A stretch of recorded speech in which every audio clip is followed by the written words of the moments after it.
Hey, it's TJ from Envision. It's May 1st, and this is our weekly video series where we talk about search engine and AI news as it relates to small service businesses like most of our clients. Let's go ahead and jump into this week in news, starting with Google, or I should just say search news. This used to be the Google News section, but I think we're going to change it to search because really Bing's becoming a contender. We can't just look at Google anymore. But still mostly Google, starting with the April reviews update. This has officially finished rolling out. Google makes big updates like this all the time. We talked about this update last week. Google has been really pushing for higher quality product reviews, and they made about 4 updates on those lines. Now they've taken those same guidelines for products and put them to any kind of review, which really starts to cover a lot of our content as well. However, we haven't seen a lot of movement on our clients' websites from this specific algorithm update, but it's just good to kind of know when these things start and end. When Google releases an update, it takes a while to propagate. It actually gets released all at once, but it rolls out over like 2 weeks because that's just how long it takes for everything to be cached. And so right around now is when people are seeing like, okay, everything's stabilizing on the April review. Again, we didn't see a big change from that. What we saw mostly was from the March review, which is what we'll talk about in a little bit. Um, Google business profile categories are starting to matter more. So this is again talking about that March review or March algorithm update rather. This is one of the rare algorithm updates that really had a big impact on local businesses. Usually clients like ours don't see big volatility with these core algorithm updates. It affects enterprise websites or large blogs more. This March update really did. We really saw some big dips in organic ranking, which is the blue text links. Fortunately, from the clients we've seen dips from, they didn't actually lose any leads. And this is common when Google's algorithm just gets better. A lot of times, we lose ranking for things that we never should have been ranking for in the first place. So we have an ironworking company as a client, and they were ranking really well for coyote poop because they sell something called coyote rollers. They stopped ranking for that, but they didn't lose any business. They never should have been ranking number one for coyote poop. They're not the experts on coyote poop. So we've seen similar things in the March update. We see these big dips, but people actually looking for services, that traffic tends to go up or stay the same.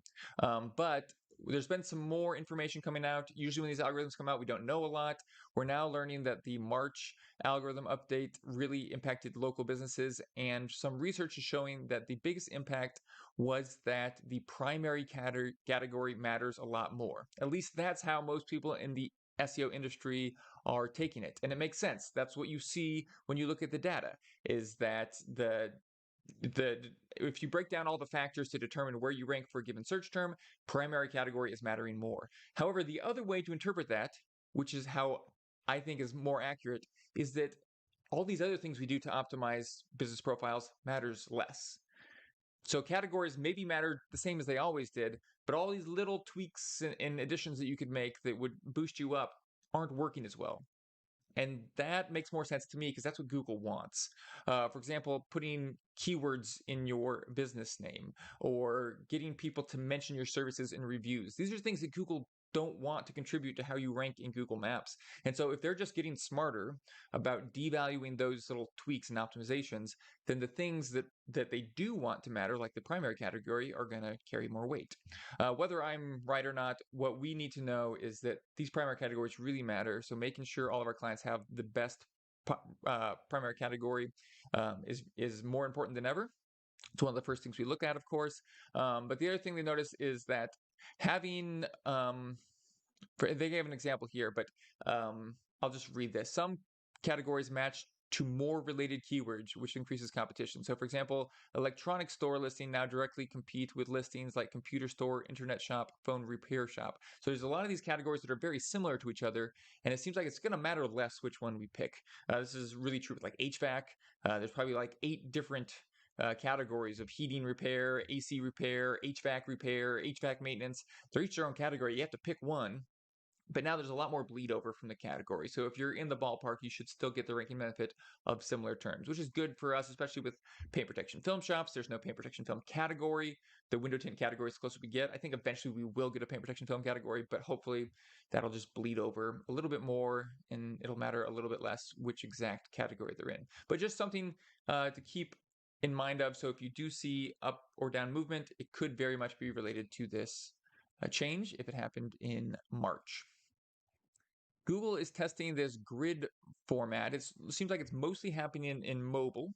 And mostly it was, so this has been common for products. You'll see this grid when you're searching for shopping products, but now people are starting to see it for services, mostly local services on mobile. So here's someone that did a screen capture.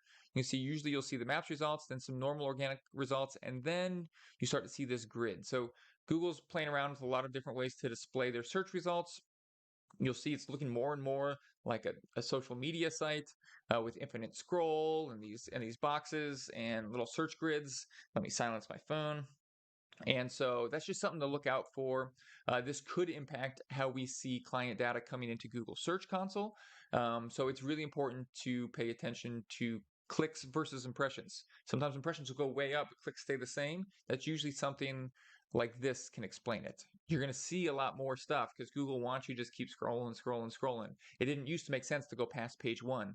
Now, if people are going 3 or 4 pages deep, there's going to be a lot more impressions out there, but probably about the same amount of clicks. So you see that big spike in impression, we're probably showing up in here. And I think we'll get more data in Google Search Console regarding that view as well, which is just good to be aware of. There is some evidence that Google might be texting business owners to confirm the information on their Google Business profile. Now, we're still waiting to hear back from Google. It's possible that this is a scam, but it seems legit. So this is something that our clients might expect receiving in the near future. Google has done this with phone calls before, where they just call the business and ask for information. It looks like they're doing it with text messages now. So this is it's a little annoying, but it's better than the alternative, which is they just change the information on your Google Business profile without asking you. So this is important for our clients. If they're getting messages confirming the information, that they're responding to those messages with the correct information, I think it's safe to respond. Even if it's a scam, worst case scenario, you're giving them information that you want to be publicly available, but we'll update it if this isn't actually Google. But I would say 90% chance Google is doing this. Google is getting stricter with videos. So video thumbnails specifically. Google would show these little thumbnails in the search results for any page that has a video, but now they're only doing that if the video is the main element of the page. And this has been a trend over the last few months. We've known about this. We're adjusting our strategy accordingly. But whenever we have a video that we want to promote on the website, it's important that it has its own page. Now, preferably that's a blog post where the video is at the top and then the blog's below it. We can still say the video is the main element of that page. Where it becomes problematic is when there's multiple videos on a page or the video is very far down on the page. But as long as it's high up, we put the video schema on there, we can still get these video thumbnails. But it's just a good thing to be aware of. And in Google Search Console, recently they added, we can now see how many times the video thumbnail is being shown. And here they're just showing that sometimes your video thumbnails views drop off, but you might be getting just as many views. It's just not showing the thumbnail. But that's good. If we see that, we just need to make sure we go in there and make it the main element of the page. If there's 2 videos, we need to make it 2 pages. Let's see, going down, Bing Webmaster Tools. So we don't use this very much. We use Google Search Console, but Bing has its own version called Bing Webmaster Tools. It was actually named after Google Webmaster Tools before that became Google Search Console. And it's another free tool just like Google. We don't use it very much because there's not a lot of data there because Bing only gets like 3% of the search data. However, we might want to start using it now because they're now integrating visibility in Bing Chat. So Bing Chat, powered by ChatGPT, will often show links in the conversation, and we're now going to be able to see if it's showing our clients links and if people are clicking on those links. So that could be really cool. With these blog posts, we'll be able to see if it's actually being recommended, and then we can start getting some data in terms of what kind of blog posts are likely to show up in AI chatbots. And this is something I think we're going to have to focus on a lot in the coming years. So this would give us like our first taste of some data And that'd be really cool if we could see some of that for our clients. So that's all the search news. This was a cool tip that I heard from a podcast recently. Is talking about when your website gets hacked. We've had this happen to a few clients. It's very rare. We put a lot of security in place, but it happens. No matter how much security you have, your website's never perfectly safe. Some websites are going to get hacked some of the time. And one of the things that it mentioned was that if you get hacked, you should change the landing page on your Google Business Profile. They still call it GMB. Come on, guys. Get with the times. Anyways, we haven't done this with our client, and it turned out to be fine. But apparently, sometimes if your website's hacked and it's linked from your Google Business Profile, your Google Business Profile could get suspended for sending people to a hacked website. So that's something, luckily, we've dodged the bullet on. But in the future, we'll add that to our processes. If a client website ever does get hacked, hopefully it never happens again, we can just remove that from the Google Business Profile, and we don't have to worry about that getting suspended because it's a huge pain to get it back. This was just another idea. This is actually from Marie Haynes. She was using ChatGPT to analyze Google Search Console data. I really, really urge everyone to use ChatGPT and AI tools every chance you get. Even if you think it's going to take you a little bit more time, it's very important that we are all literate in these AI tools, that we're good at using them. And I think that's what's going to help keep us from falling behind in the next, not just prevent us from falling behind, but really shoot us ahead in the next few years. And analyzing data is one of the best uses for it. Anything you can export in a CSV file, you can just dump in there. Now, it does have a limit right now on how many characters. If you're using the paid version, it's up to like 24,000 words, which is a lot. But there's a lot of evidence that soon that could expand to as many as 1.5 million words, which for context, I saw from a video, the entire Harry Potter series is just over 1 million words. So you could really put in all 7 books of Harry Potter. Me and my son, I should say, just started Harry Potter book 7 this morning. You can put the whole series in there and then ask it questions, and it would have the whole thing to reference. So pretty soon this won't be an issue. But for now, any kind of data that you can export into a CSV, ChatGPT will understand the CSV. You might have to choose which rows you're going to share first. I think you can probably share 50 to 100 rows, depending on how many columns there are. But then you can just query it. You can say, hey, summarize this data. Hey, give me the trends. Hey, show me where we're losing the most, gaining the most. So we've done this with Google Ads data. Marie Haynes did it with Google Search Console data. So please, if you ever have some time, you're looking at data, just try this out. It's fun. You can get some good insights, and it's just good practice.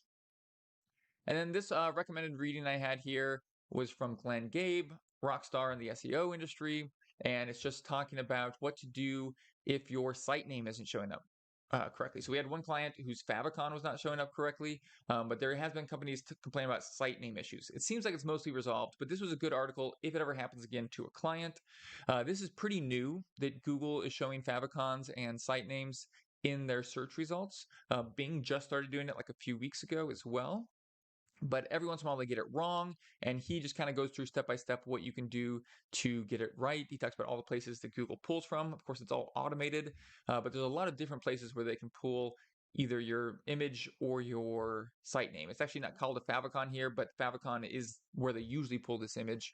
And unfortunately, there's no form to fill out. There's no like magic process, but there are little things you can do if we ever have a client whose information is displaying inaccurately. There's a link to that. Let's talk about AI. My favorite news, trying to keep up to date on AI stuff as it's growing quickly. It's going to change the world very quickly. It's going to change search more than most industries. First thing I want to mention is that Google is going really hard into AI. Probably too hard if you ask me. They've recently taken off some safety rails that they had in place. DeepMind has always been very big on safety, on AI safety, and moving slowly. And I think for a long time, Google just thought they had such a lead that they didn't have to worry about moving quickly. And so they were being very irresponsible and very slow. They invented the technology that ChatGPT and a lot of these other AI systems are built on, called transformer technology. And then OpenAI just passed them up, it seems. We don't really know. We don't know what Google has cooking behind the scenes, but Google's definitely scared, and they definitely know that it could mean trouble for their business. And so some internal memos have come out, and just what we can see them doing, they're really just going full steam ahead, say, forget about the safety. We got to win this.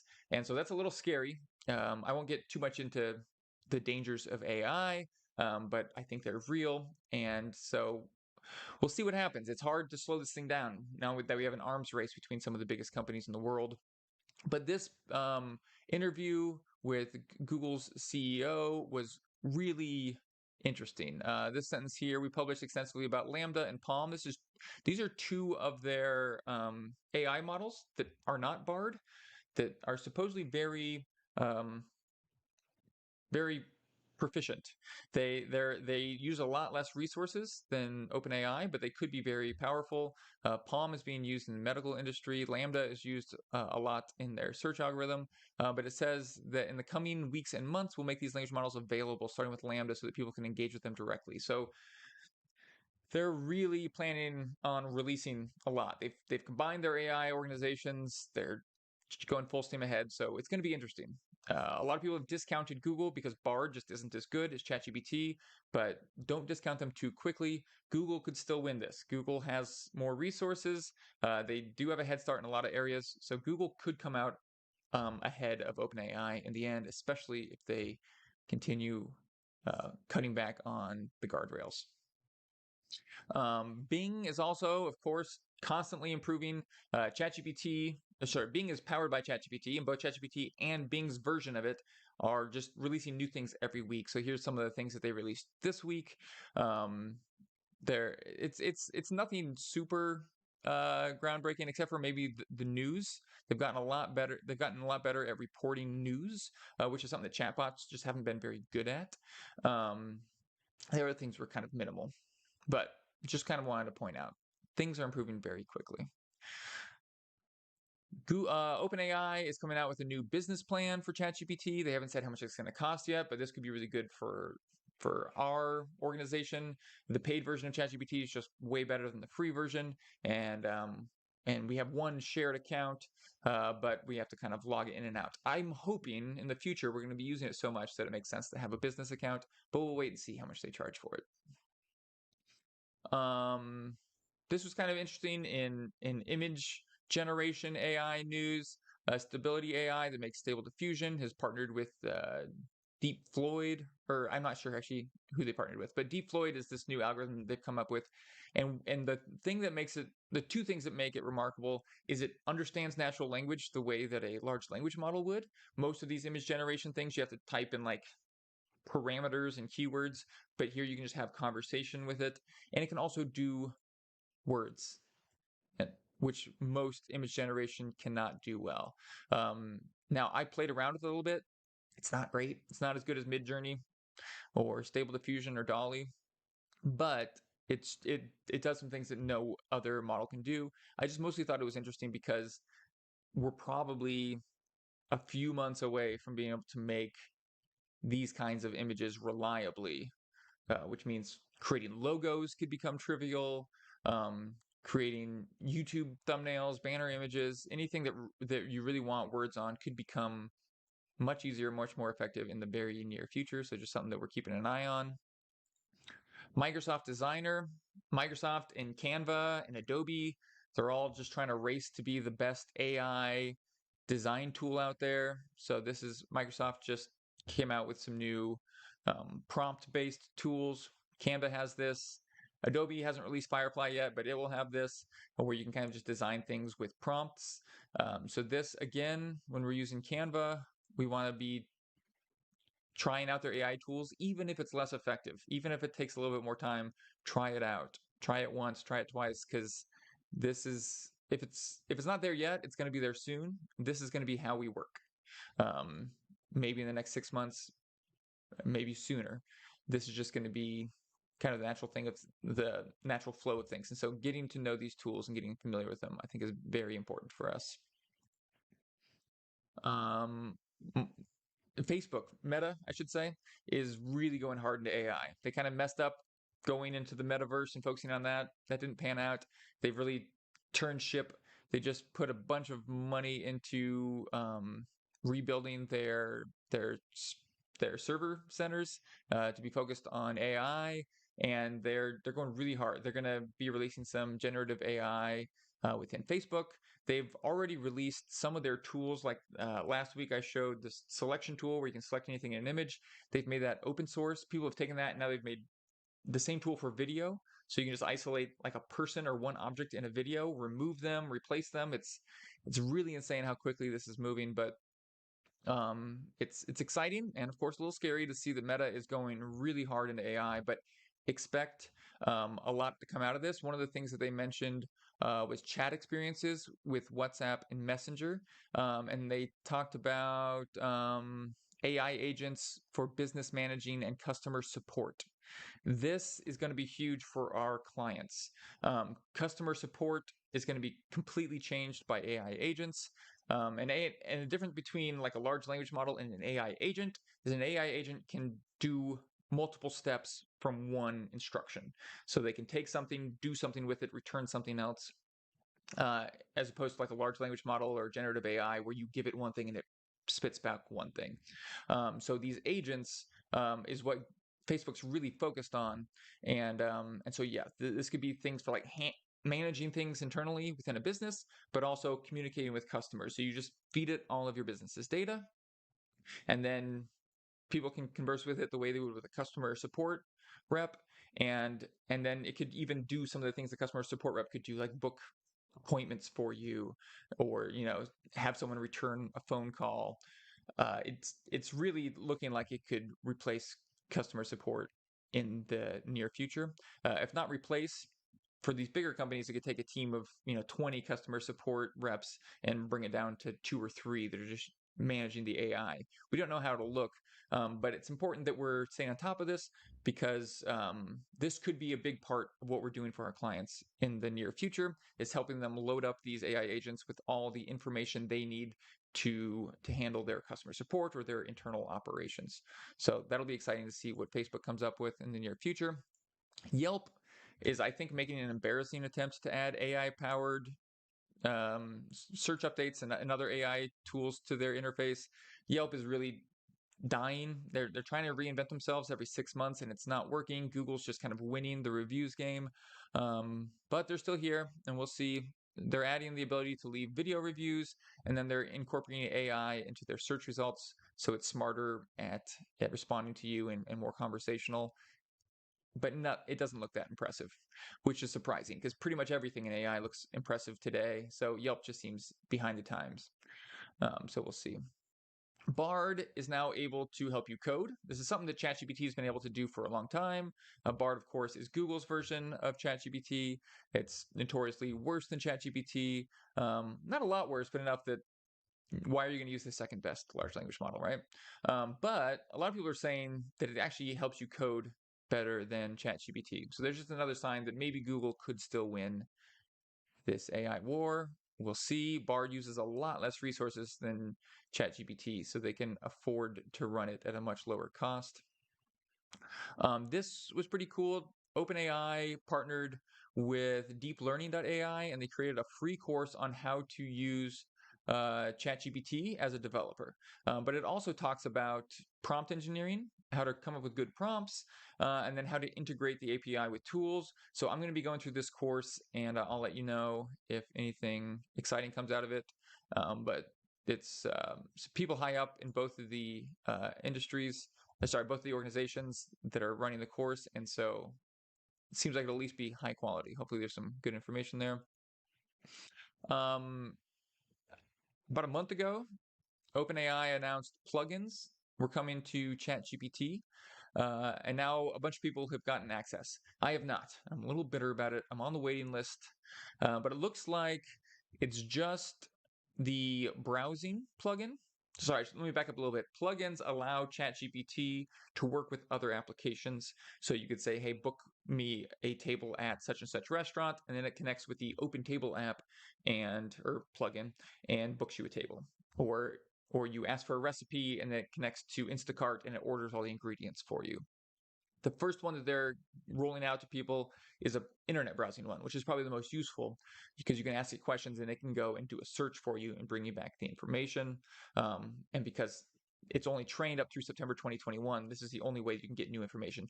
Bing Chat already does this, So it's not that groundbreaking, and it's only available with the 3.5 model, which is not nearly as smart as 4. So I don't know how useful this will be. You can always just go use Bing Chat, but it's cool that the plugins are coming out, and it'll be interesting to see how that changes things.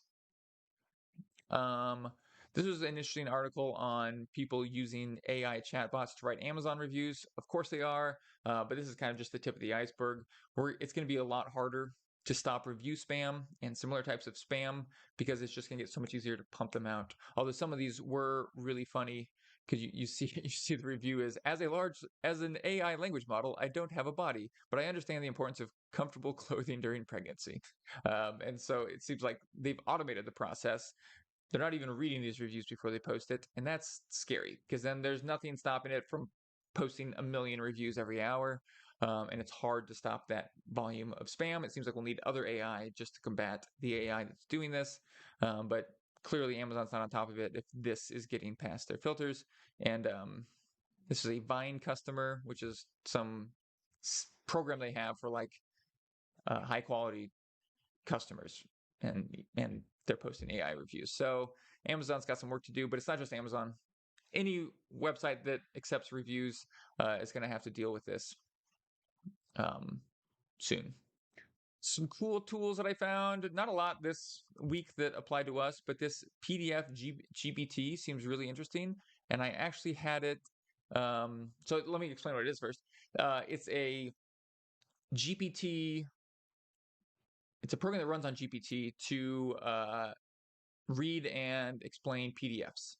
So I took a PDF from one of our clients and I dumped it in here.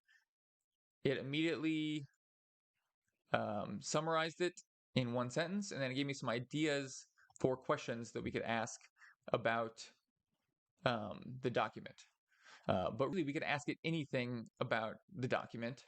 I don't know enough about the document, so I'm just going to use one of its questions. Is it necessary to submit documents in both Word and PDF format?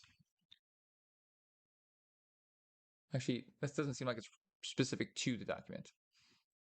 Yep, it's necessary to submit all documents as email attachments in both Word and PDF format according to the private tab. Okay, so that's something that's covered in here, I guess. Anyways, this could be really useful anytime you have a large PDF and you don't want to go through it, or if we have clients that have PDFs and we want to turn them into blog posts. Let's see what it can do.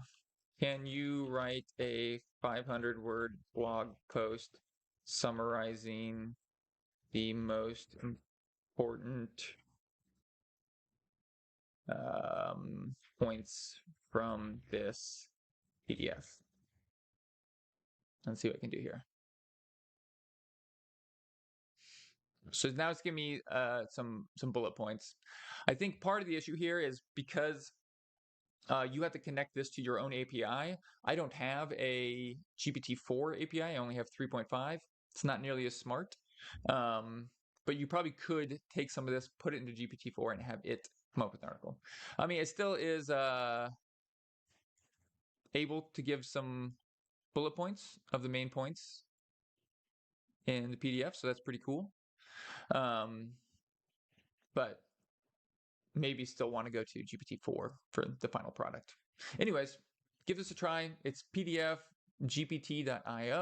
and I can help you get a 3.5 API key if you need that. But this could be really useful, or I could just run it for you. Let me see. Another tool that's recently come out, Runway. So Runway, let me mute this. Runway right now is the leader in generative video, AI generated video. Video is still not there yet, like text and photo is, but Runway's making really quick progress. It's really impressive.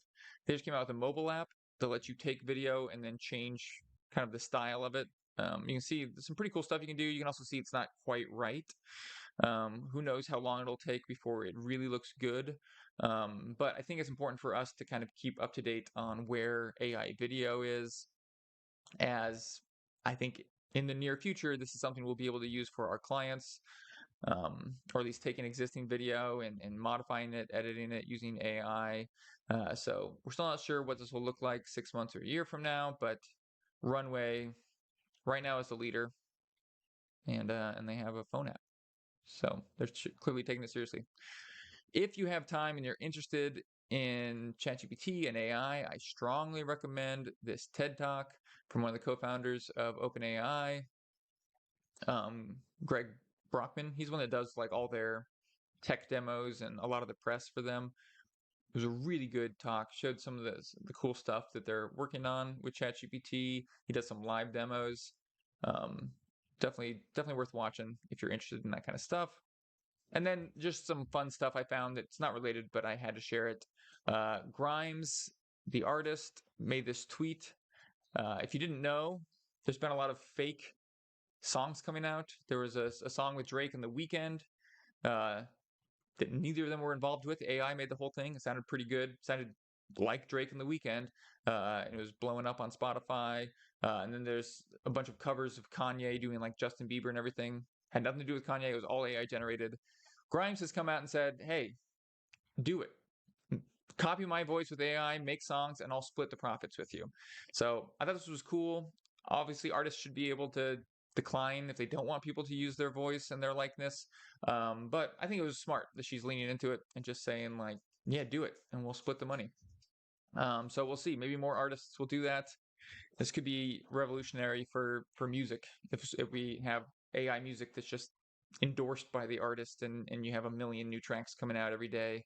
I'm interested to see where that leads us.